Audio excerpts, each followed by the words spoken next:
সকাল সকাল ঘুম থেকে উঠে পড়েছি এবং ঘুম থেকে উঠেই দেখছি যে বাইরে প্রচুর বৃষ্টি হচ্ছে। আজ কয়েকদিন যাবৎ কিন্তু প্রচুর বৃষ্টি।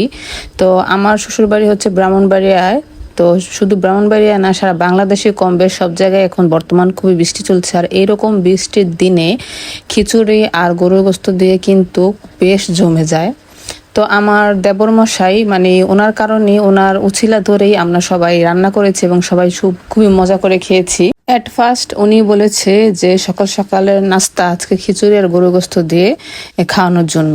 তো যার জন্য নিয়ে আমরা দুই যা মিলে শুরু করে দিয়েছি রান্না বাড়া।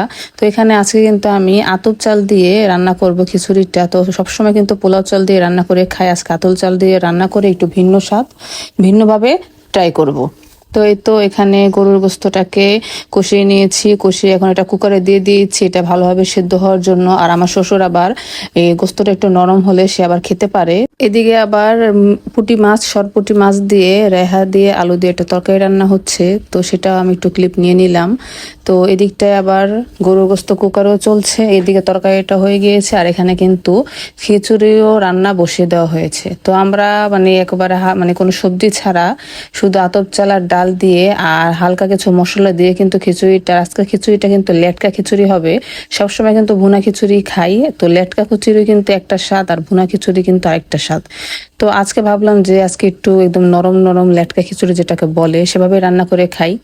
তো এই তো এখানে চালটা দিয়ে দিয়েছি এবং পরিমাণ মতো পানিও দিয়েছি। তো এখন খিচুড়িটা হয়ে সারলেই এরপর আমরা সবাই খেতে বসে পড়বো। আর একটা জিনিস কি আপনারা সবাই খেয়াল করেছেন? আমি কিন্তু খেয়াল করেছি, তো আপনাদের মধ্যে শেয়ার করছি।